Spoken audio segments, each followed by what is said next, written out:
This week's episode of X-Men 97 was amazing, from start to finish. It blows the first 4 episodes out of the water. They threw in a bunch of storylines, which is what they've been doing since episode 1, but I was actually surprised at how the episode flowed while juggling these different plots.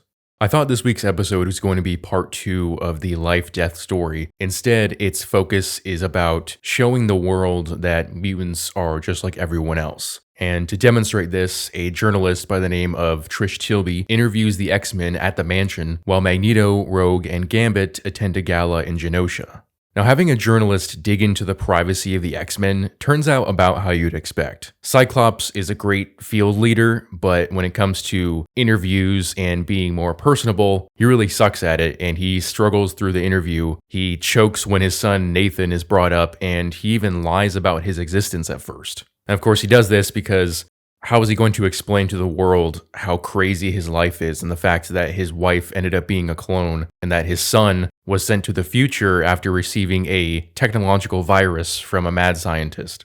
And then Cyclops ends up showing his mutant supremacist side. He basically gets angry with the questions, gets angry at the idea that he has to go through this in order to prove to humanity that mutants are normal and that they should be accepted for that reason. And I think he's starting to show the villain in him. So in Marvel Comics, there was a point where Cyclops felt betrayed by Xavier, and his romanticized idea of who Xavier was and his dream was sort of torn away from him. And over the years, over the course of about a decade, Scott Summers started to turn away from Xavier's dream and become more of a mutant crusader, much like Magneto.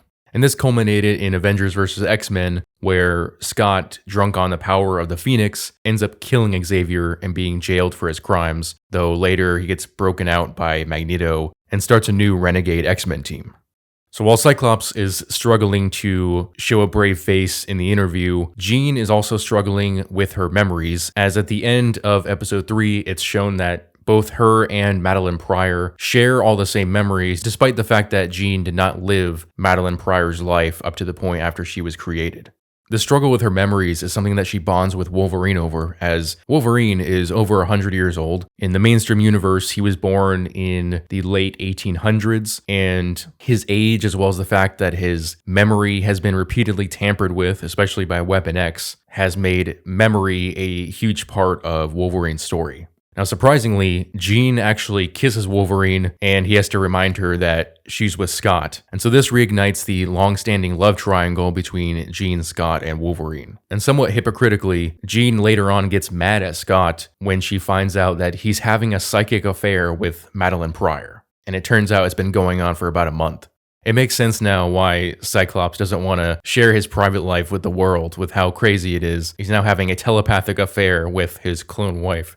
Now, in the comics, it was actually the telepath Emma Frost that Scott was having an affair with. And Emma Frost actually appears in this episode and somewhat mockingly chides Madeline Pryor for having this affair in the first place. And ultimately, Scott and Jean are both wondering whether they still love each other, whether Scott is in love with Jean or whether he's in love with Madeline, and whether Jean is in love with Scott or simply the memory of what they used to have.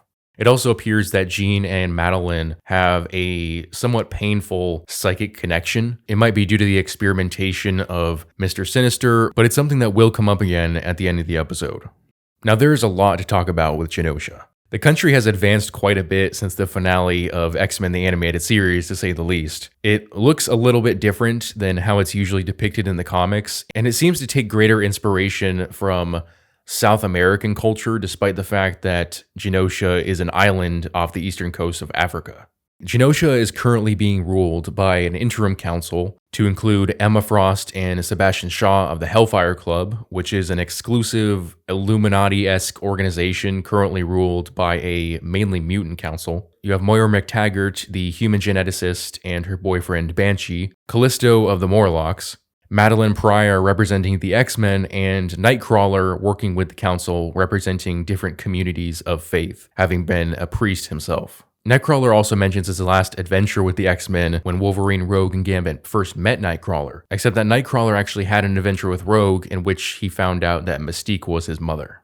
There are loads of mutants from the comics who appear in Genosha. I'm not going to name them all, but there are some notable ones that I want to mention, to include Multiple Man of X Factor, the team that Forge used to lead, Exodus, who unfortunately appears to be nothing more than a dancer, and really Exodus should be on the council. Exodus is one of the most powerful telekinetics in Marvel Comics and is even considered an Omega level mutant, a classification which they actually give to Magneto in this episode. And the third one is the character Iska the Unbeatable.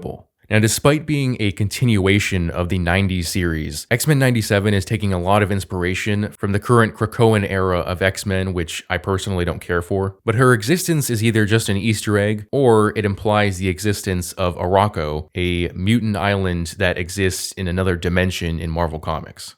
Now, Genosha's interim council decides to name Magneto as its king, and he accepts on the condition that he can make Rogue his queen. He tells Rogue that this is partly a political move, but I also think he's just doing it to get her to marry him. And this causes further tension in yet another love triangle between Magneto, Rogue, and Gambit. Magneto and Rogue being together because he's the only person that she can touch due to his electromagnetic ability, and Gambit, who Rogue has been in a sort of relationship in for a while, except they can't touch each other. Though Rogue ends up revealing to Gambit her past with Magneto, which from what they show took place during her time with Mystique before she joined the X-Men, which is definitely ignoring things from the original animated series, making this a retcon. Now, before the gala starts, I do want to mention that there's a blink and you miss it cameo from Uatu the Watcher. Uatu only appears when there's an earth-shattering event that's about to take place. He actually appeared in the original animated series 2 times, I believe, both times during the Phoenix and the Dark Phoenix saga.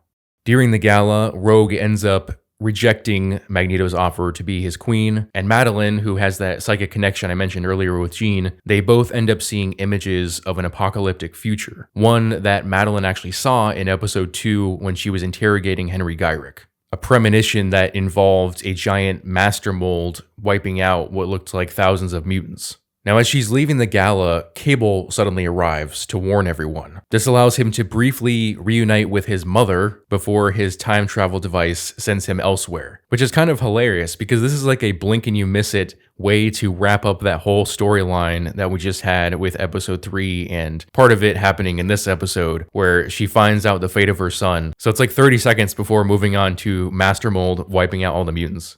But Madeline Pryor's premonitions do come true when an enormous master mold kaiju-like thing shows up and starts wiping out mutants left and right. Characters like Banshee and Marrow die right in front of Magneto and Rogue. Almost all the council members are incapacitated. Magneto himself struggles against Master Mold, even though he's the master of magnetism and should be able to control the metal that Master Mold is made of. He even struggles after he's rejuvenated by his Holocaust flashbacks. Magneto ends up seemingly sacrificing himself to save Rogue while failing to protect Leech, who, from episode 1, has fully believed in Magneto and was depending on Magneto to save him and the rest of the mutants. Now, honestly, I find it hard to believe that they would kill Magneto off, unless that's how they bring Xavier back. Gambit, on the other hand, definitively dies. He sacrifices himself to kill Master Mold, and that death was surprising. I mean, all the deaths were surprising. But on the other hand, they do this kind of thing in the comics all the time. When the mutants seem to win and gain some measure of peace, suddenly a number of them are wiped out or experimented on in order to return to the status quo of mutants fighting for their right to exist. But damn, was that a good episode.